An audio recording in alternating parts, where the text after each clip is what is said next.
So we'll start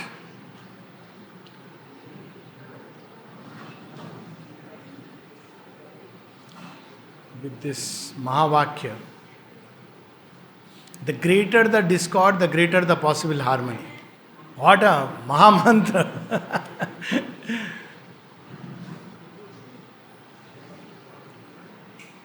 It reminds me of two things. One is, the mother says that truth is supreme harmony and delight. This is how she is defined. We hear truth is harsh. She says truth is delight. Truth is barren. She says truth is harmony. The barrenness is exclude everything. That is how we understand truth. Here, harmony, which is so much more difficult. Harmony, the best example of harmony is nature before man came. And the mother gives this example of a wild garden in Paris, where she once stumbled in. Nobody was taking care. Because everything has its place, its season, its cycles, its interdependence without threatening others, even though there is the prayer, those who are preying upon and those who are being preyed upon. Yet nature makes such a balance. It's such a beautiful balance. Of course, animals, it happens instinctively. With man, the harmony is disturbed now, and because man has to build a conscious harmony, which is of a greater order by bringing in new forces into play. With animals, the higher forces are way behind. That's why they are asanna mrityu. They are living in that realm of darkness. So, pushed by the infinite consciousness, Aditi from behind. That's how the species are driven. But when we look at the way harmony exists in creation, it's so amazing. But we, with our thought, disturb the harmony. But we have to reclaim it by going one step higher.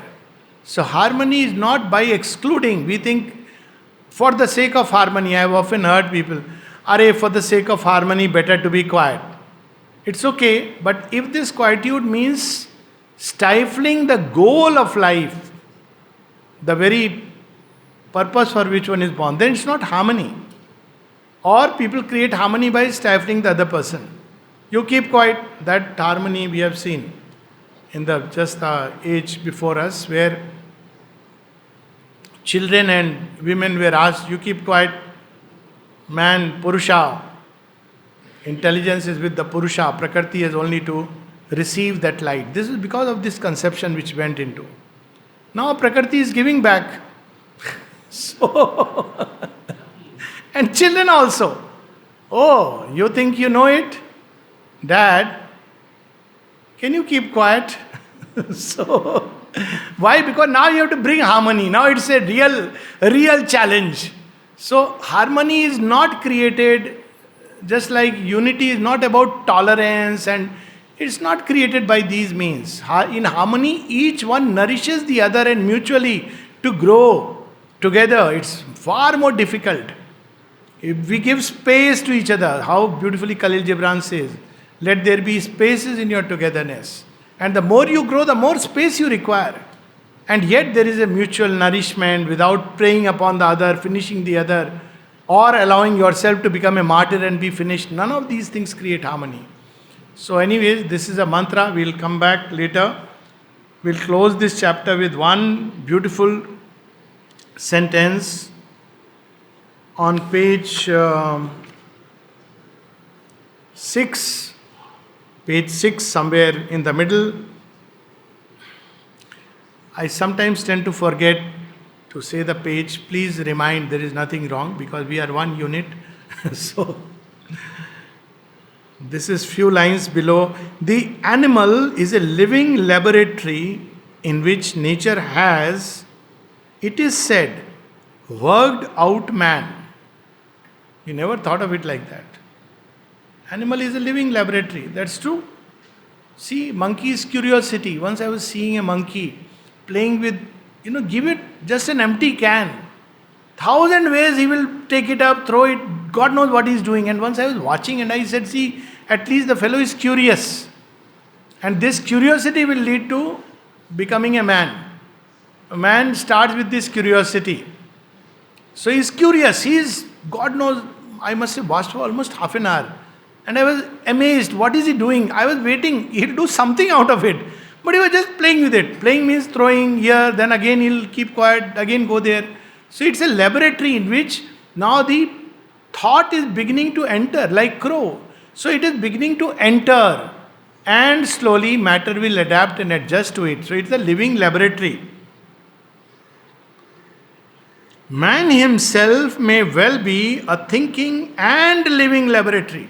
So we are not just living laboratory, we are a thinking and living laboratory in whom and with whose conscious cooperation she wills to work out the Superman, the God. So we are thinking and living, but laboratory nevertheless, as Ch.02 wrote in one of his letters to a disciple from America, that this ashram is a laboratory as your friend X puts it. Now, people don't know. So when we come here to submit ourselves to the grand experiment. Where is it going on? Going on in all of us. And it's not something which is visible. It's going on. That's why sometimes you'll see explosions. Because sometimes chemicals don't combine well. Well, Ch.02 said that when once someone reported about Champak Lalji and someone else coming together and there was fire. And he said, when two combustible elements come together, there is naturally heat and fire. He put it like that. So certain combinations. But nevertheless, through all this, something is being worked out. And what is that being worked out? Or shall we not say rather to manifest God? So that is how Ch.02 puts it in context of wars, that men die so that man may live and God be born. That's how Ch.02 describes the action of Krishna in the Mahabharata war. He said, Shri Krishna, through the bloodshed in the Mahabharata, saved India. Can we understand it? Dhritarashtra couldn't understand. Even now there are people who say, Mahabharata war was only to teach us the futility of war. No, sir. When Ch.02 was asked that in the new millennium, there will be no more wars, he said, most likely the new age will come through the doors of war. Because war is a perpetual phenomena inside human beings. Some kind of conflict. And of course there is also the violence. So all this has to find its right direction, and it's left to nature and the supernature, so we don't have to worry.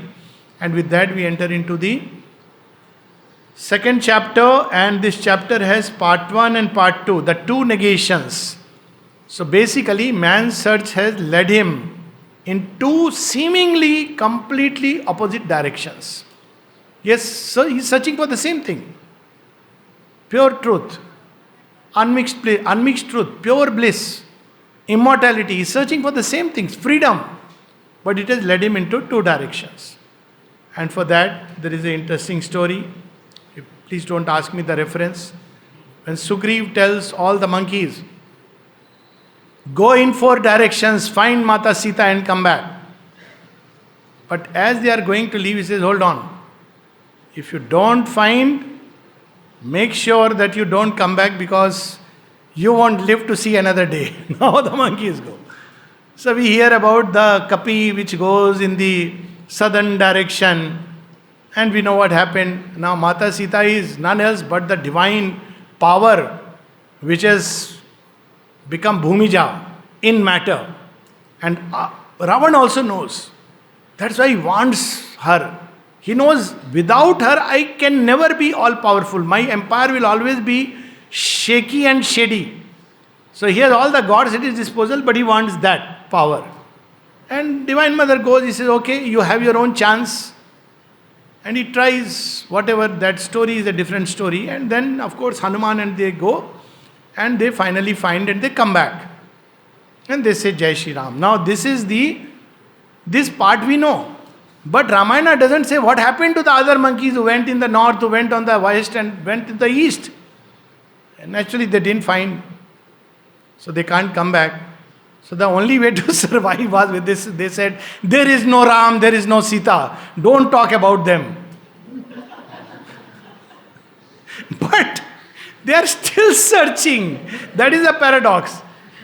Because it's programmed by Sugriv. Culprit is Sugriv.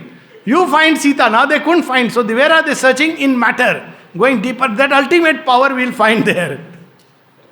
So they are still searching. But in their search they will say, no, don't talk about God. God doesn't exist. Matter only is. And Ram and Sita, it is a blasphemy if in a material, scientific, material world you even talk about God. So they have declared.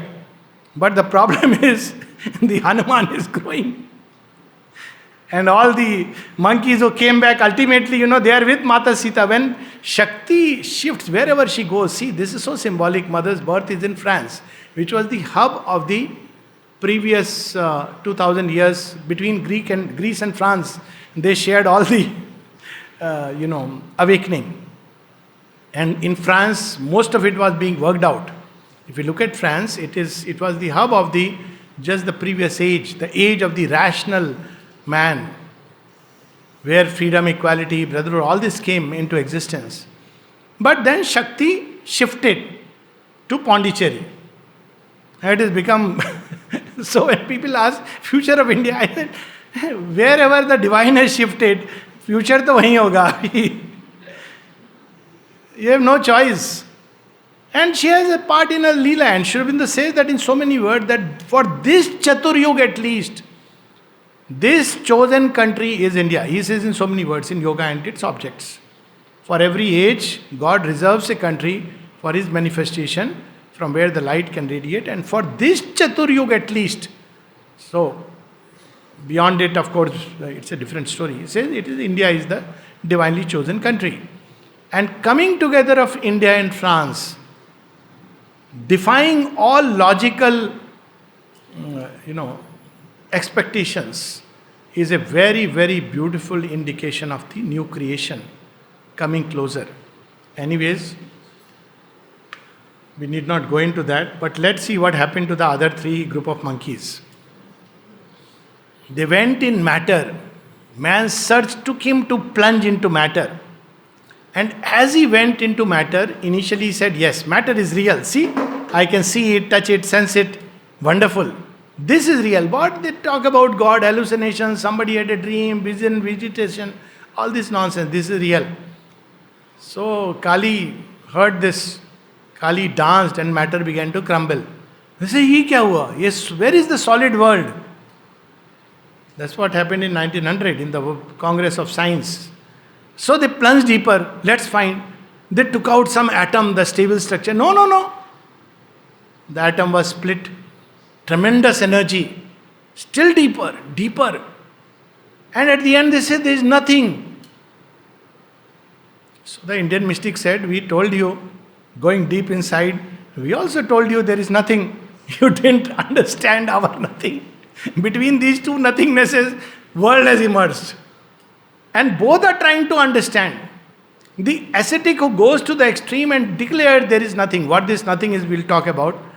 So we can be with the life divine. Sri Aurobindo says, what is that nothing? And this materialist also discovered nothing.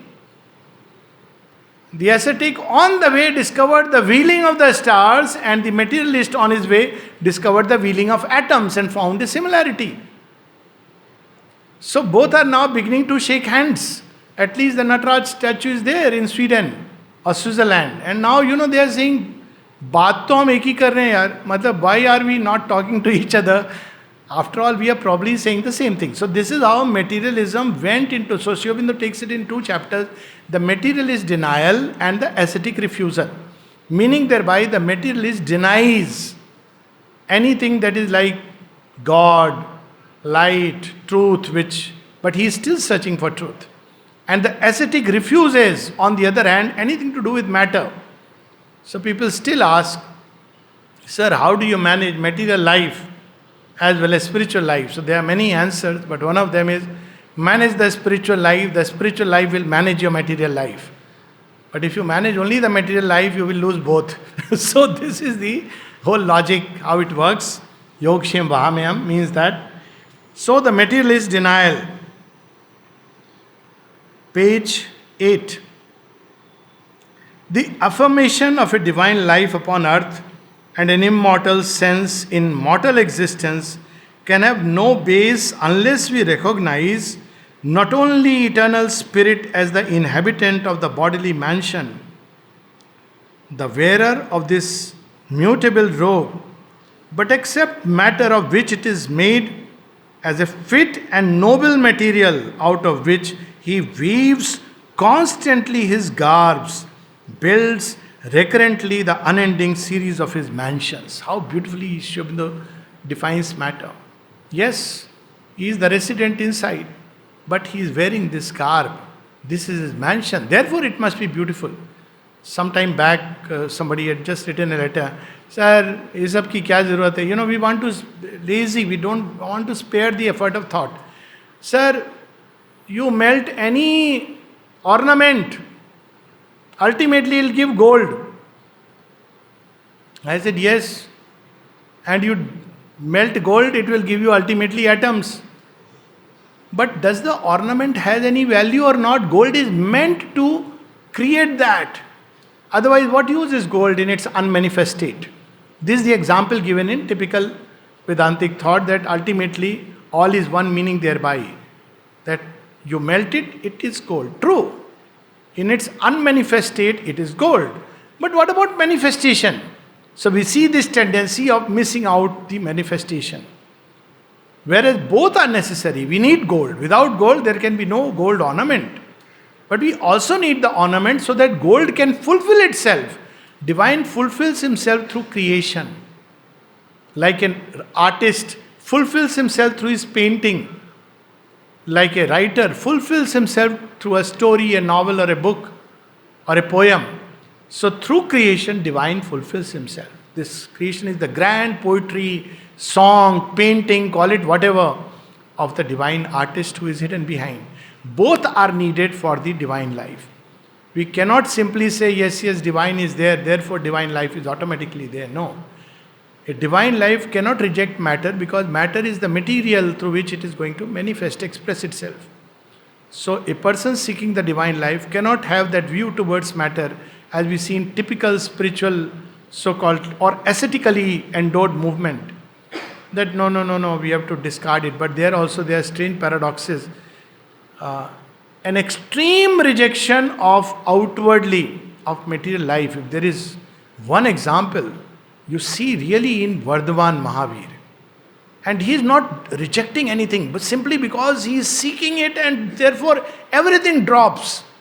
To that extent that, even the physical body, that's how it is visualized. But see, his sacrifice bears a strange fruit. And whatever I have studied, of all the communities, some of the richest people are those who are Jains, who are worshipping Vardhaman Mahavir. It's a strange paradox. They don't follow that way, but they just have. So all that is there, that abundance flows into the community. I'm not saying that if you want money, please become a Jain. I'm just saying that it's a paradox. It's a strange paradox which strikes you. Somehow money comes. And whereas that is an extreme instance of completely rejecting matter and material life. But we cannot have that as the goal. That is okay if you want only inner perfection. But what is the use of this inner perfection if it does not translate into outer manifestation? So that's what Sri Aurobindo is reminding us. And then he tells us a story of these two approaches. The story is there in Taittiriya Upanishad. It's there in the beginning of this chapter. And the story, he quotes a part of it. So I'll tell the full story. Varuni goes to his father and he asks him, Rishi Gotama, that tell me of the Brahman. So Rishi Gautama doesn't say, okay, bring me something board or I'll draw a map, diagram. He doesn't say. He says, you think about it and tell me. So he says, you do ascesis, energize. Energize is like Conserve all the energies. That's what brahmacharya means. And focus it entirely on knowing what is Brahman. So after 1 year he comes. He says, Father, I have discovered. What have you discovered? Matter is Brahman. He says, okay, past kindergarten. What? Energize yourself more. So after some time he comes back and says, energy, life energy. That is Brahman, because that is the basis. Out of energy, matter is made and absorbed back. He says, good, secondary, primary schooling done, come back. After some more time. So again he says, what directs this energy to build matter? There has to be something which operates, makes this dance of energy meaningful. So then he comes back and says, mind. That's how people say mind as the, which gives form. It is the form maker. It directs the energy to change, give form, precipitate into form. He says, okay, my child, you are ready for the school leaving certificate. Do you want to know more? Yes. Where does mind come from? Okay. Concentrate still further. So he concentrates. Then he comes back. And he says, Vijnanam Brahmeti. There is the cause, original cause, out of which mind came, life came, matter came, all this in a sequence. You want to know still further? How did this cause start unrolling? For what purpose? For what sake? He says, yes. So, further, PhD. So, after long contemplation, he comes back and he says, Papa, I have found. What have you found? Anandam Brahmeti. There is no cause in the way we understand for the sake of delight unfolding itself. Ask the sea why it is doing what it is doing.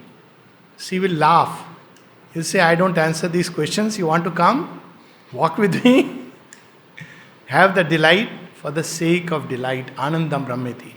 So now, one extreme is matter is Brahman. The other extreme is Anandam Brahmeti. Shivoham. But what we have missed is the missing links of mind and life and this, of course, the supermind. Because we have missed these links, we cannot understand. This is Jada Prakriti and there is the Purusha. That is how from the Sankhya explanation, and we have carried this all through. So it's a very strange from where all this idea came. So Prakriti is otherwise Jad. It has everything which is given into it. All the 23 elements or 24 depends on what system you follow, the Panchendriya, Karmendriya and Mano, Buddhi, Ahankar, etc., etc. But then, what really happens to this Prakriti? Purusha alone has the light. Purusha is above. So when its light falls into Prakriti, Prakriti starts acting and Purusha is enamored of this movement that is going on. So after some time he says, enough is enough. It turns back into itself and discovers, I am Purusha. It's not a very, it is a truth seen at one level. But Sri Aurobindo, that's what he says, that Prakriti also has her origin in Para Prakriti. Just as Purusha has its origin in the Param Purush. So that's later on Sri Aurobindo speaks all this in great detail. But Purusha and Prakriti. So we have the Jada Prakriti. What is Prakriti? It is Jada, mechanical. And we doctors also treat like that. Your body, it can't do anything by itself. Only my medicines can cure you. Why? Because body is dead, it can't do anything. I mean, we treat it like a dead body. But if we treat it like a living body, not only living, conscious body, then see things change. But for that we have to bring in life and mind as intermediaries. Because body without life and mind is indeed more or less a dead body. So that several places Sri Aurobindo will bring. So normally it is understood that this Prakriti is Jad, mechanical, habitual. It is as per the habitual motion, wherever it came from, that's irrelevant. Purusha has to withdraw its sanction from Prakriti and vanish. So all that Sri Aurobindo describes to us on the next page. Purusha and Prakriti, the passively luminous soul of the Sankhyas and their mechanical active energy have nothing in common. He says if that is the philosophy we are going to take, then there is no hope of divine life. So what we have to bring in, and there he says materialism will keep on discovering behind matter there is life. Already Material scientists have entered into the occult, where there are particles which are vanishing and coming, vanishing and coming. So already it has entered. That's why it's so much power that, now we are discovering that the subtler element you go, the more powerful it becomes. So, because it is there, this seeking is there in material science, it will end up discovering life, and then mind, the principle of life and mind, not life and mind that is manifested in matter. So he says on page 10, or maybe we can start from page 9, last sentence. Therefore, in these barren contradictions, the human mind cannot rest satisfied. It must seek always a complete affirmation. It can find it only by a luminous reconciliation. Luminous reconciliation is, if Prakriti is only Jad mechanical and Purusha only is, then there cannot be reconciliation. Reconciliation means a luminous reconciliation. Both need to discover their own highest possibility in truth. To reach that reconciliation, it must traverse the degrees which our inner consciousness imposes on us, and whether by objective method of analysis applied to life and mind as to matter, or by subjective synthesis and illumination, arrive at the repose of the ultimate unity without denying the energy of the expressive multiplicity. So it's so beautiful that material scientists must discover that what is this life energy. For example, today when we say about life energy, when breathing stops, we say life has stopped. All that we can say is the instruments through which life was expressing, those instruments have stopped working. You replace it with other instrument, ventilator, mechanically, life continues. What about when the person departs? Life continues. It's on all the planes.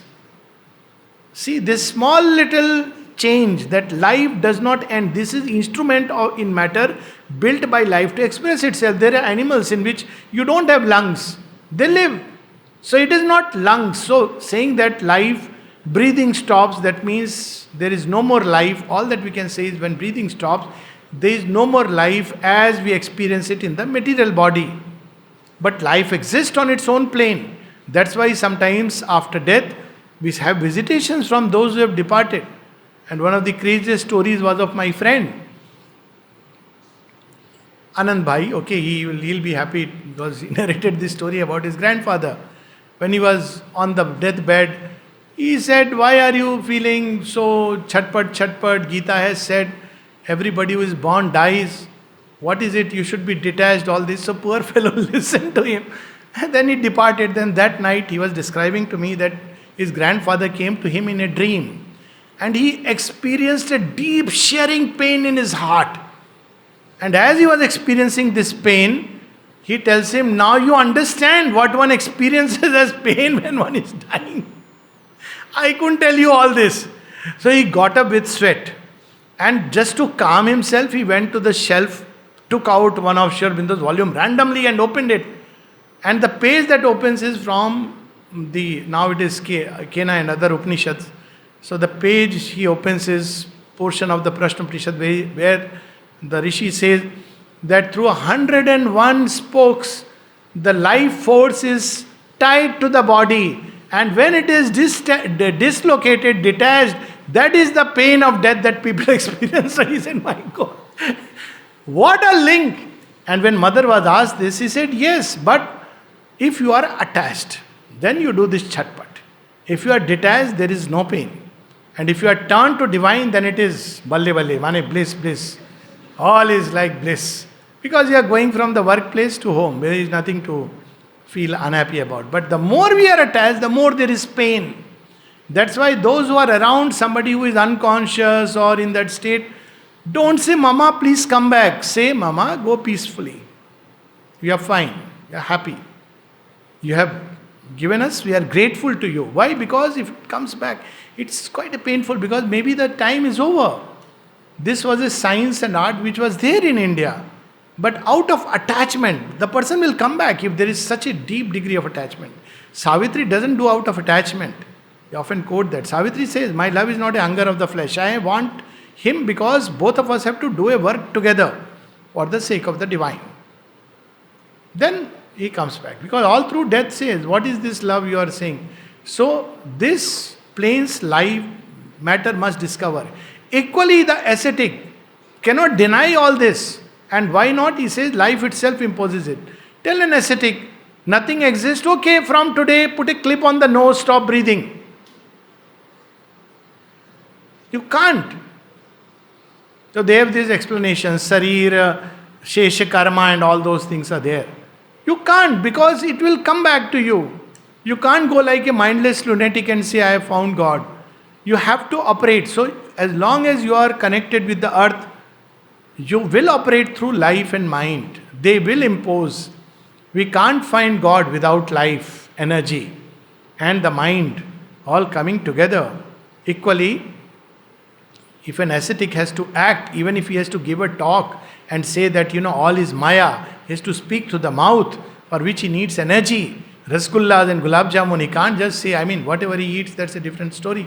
But this is where Sri Aurobindo is reminding us of the missing links which the materialist misses. But he says that nowadays that has come through the back door, through those recording of those phenomena. Now, people are trying to understand dreams as if they are communicating something, hallucinations, telepathy, clairvoyance, clairaudience. These phenomena are slowly being documented, and material science is admitting, though it is still trying to find its material basis.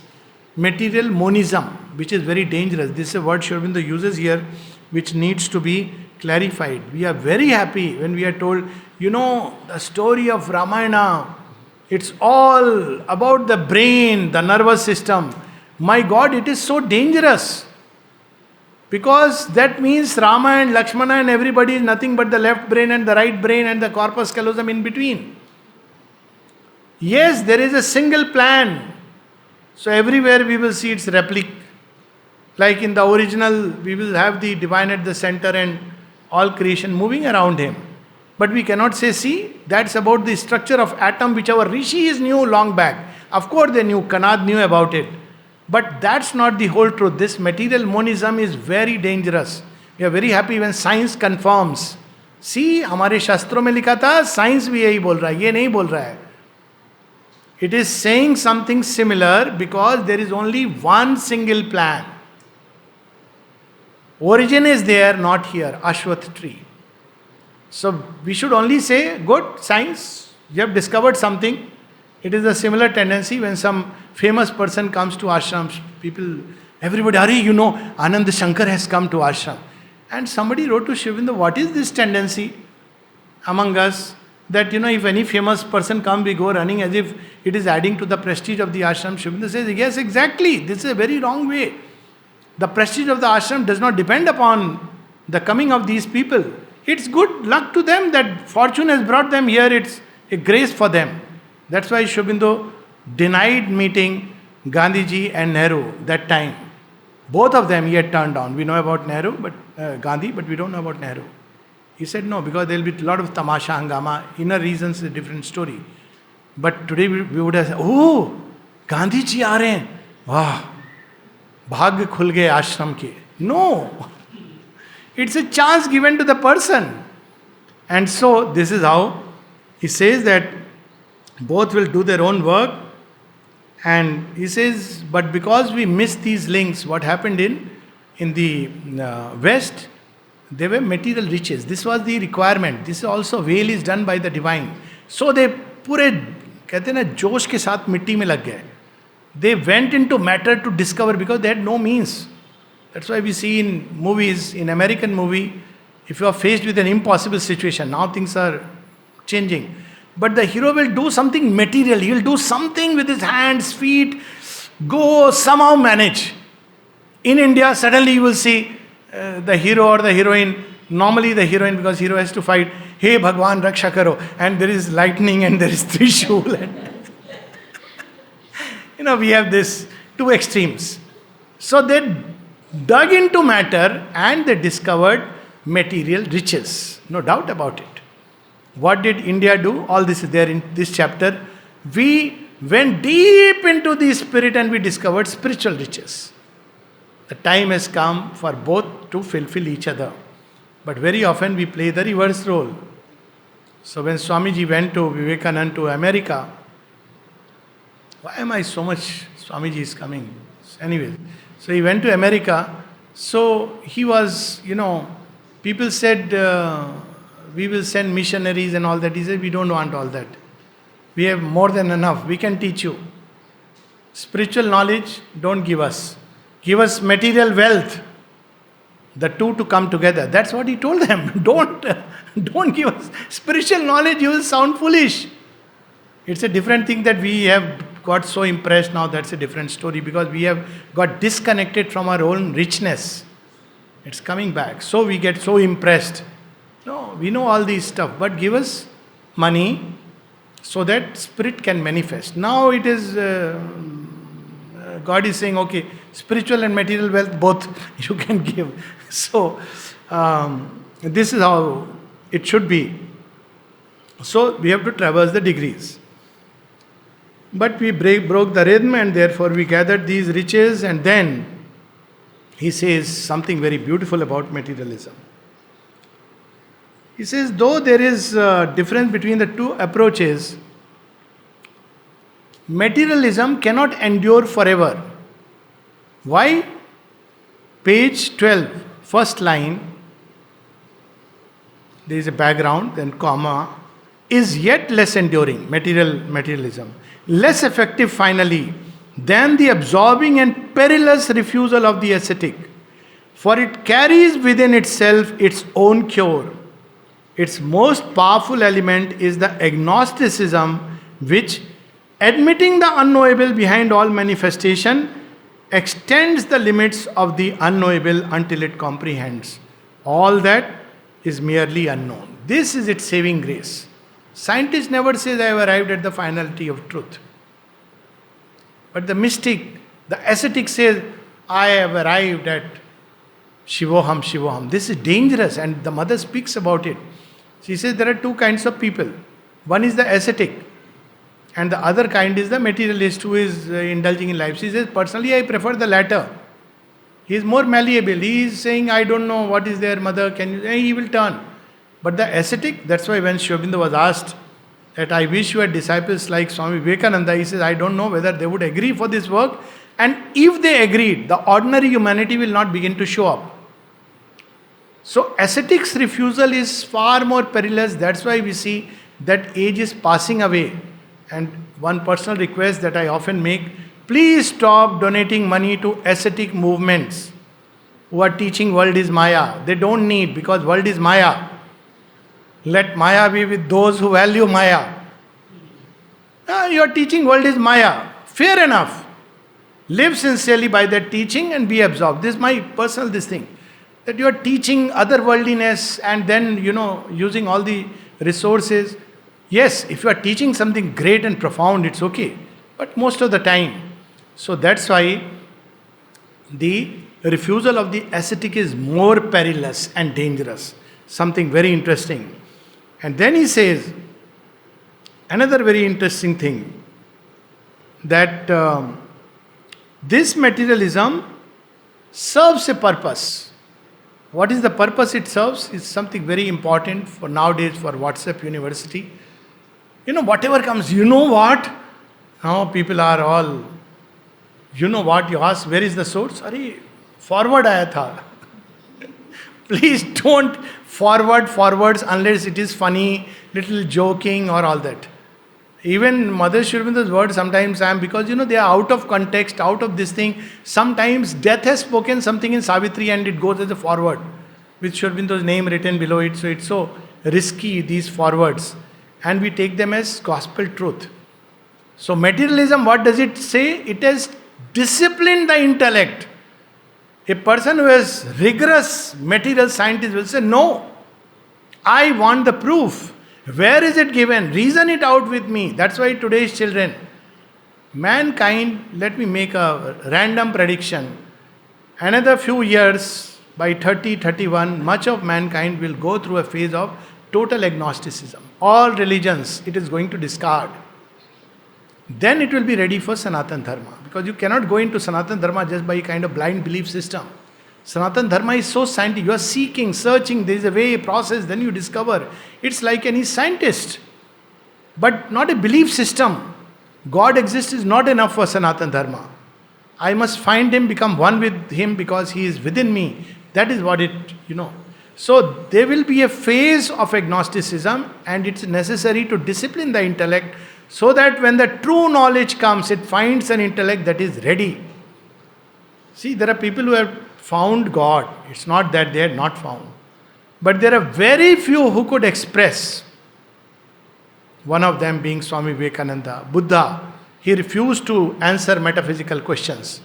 But yes, he expressed powerfully, mighty intellect. Shankaracharya. We are not going into the ifs and buts. And of course, finally, Sri Aurobindo. What a way he expresses. So that's because that agnosticism, he and the mother both went through a phase of agnosticism. Agnosticism is not atheism. Atheism is an a priori denial. I don't believe in God. That's an irrational, superstitious belief. It is a religion, atheism, a religion of no religion. Agnosticism is, I don't know, but I am ready to extend the limits of my inquiry. So he says that atheism, agnosticism has done a service. And he says, why? Because its indispensable utility, page 13, of the very brief period of rationalistic materialism through which humanity has been passing. He says there is a brief utility for it because for that vast field of evidence and experience which now begins to reopen its gates on us can only be safely entered when the intellect has been severely trained to a clear austerity, seized on by unripe minds. It lends itself to the most perilous distortions and misleading imaginations, and actually in the past encrusted a real nucleus of truth with such an accretion of perverting superstitions and irrationalizing dogmas that all advance in true knowledge was rendered impossible. That's what happened to many of the religions.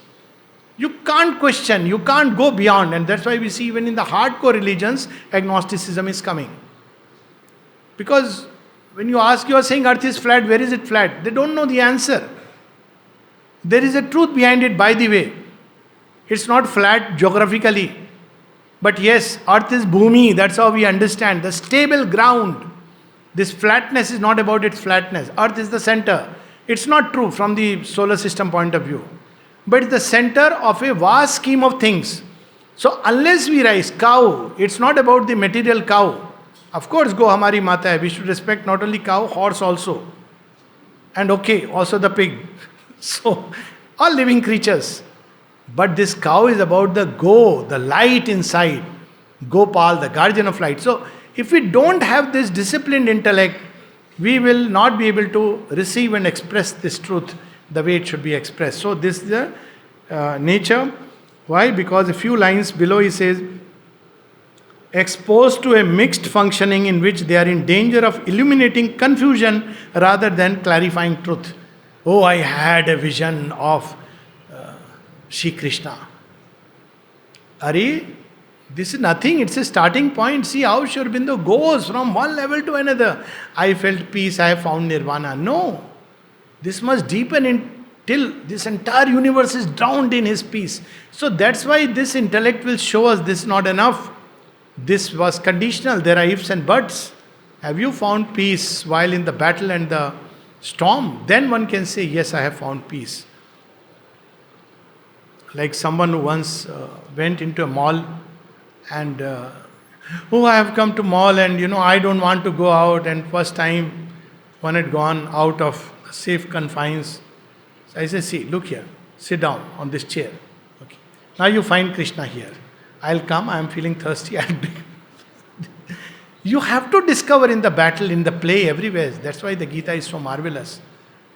So this is how mankind has to progress. You discover here, but then you should be able to. That's why the wise have said, page 14, earth is his footing. Earth is his footing, says the Upanishad, whenever it images the self that manifests in the universe. Padabhyam Prithvi. Don't we, when we create an image of Saraswati, or it's there inbuilt in our culture.